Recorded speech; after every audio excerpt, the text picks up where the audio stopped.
last week there was some news. Mike Florio, I believe, said that Nick Caserio could get fired after the NFL draft. That's the Houston Texans general manager.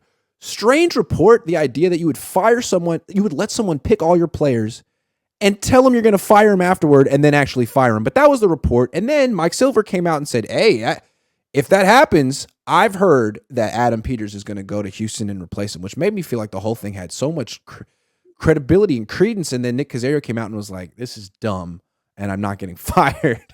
So I guess unless he's lying, we'll find out in a couple of weeks. It seems like Adam Peters is staying put for another year.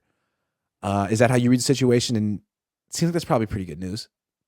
Yeah, that's the way that I see it. If there's no position there in Houston, Adam Peters stays here, and I think that's perfect news for the 49ers. We talked about this last week. I think Adam Peters is really the guy that I like when it comes to picking players in the 49ers front office. I think he does a great job of scouting and finding those diamonds in the rough.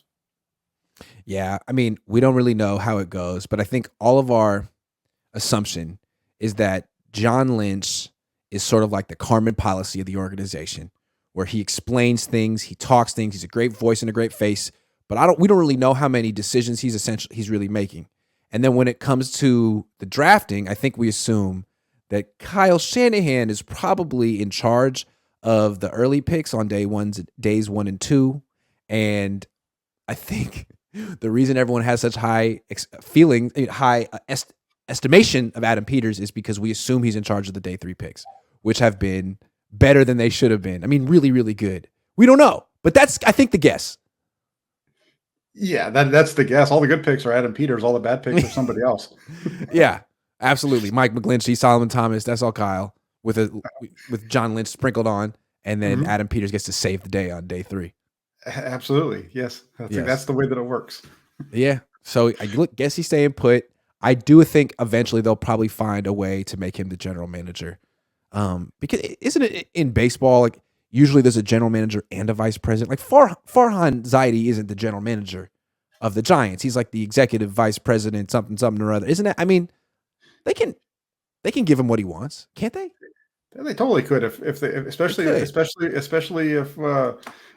the money guy ends up going to Leeds United, then that opens up a spot for John Lynch to kind of bump up a little bit and for Adam Peters to slide into that general manager role.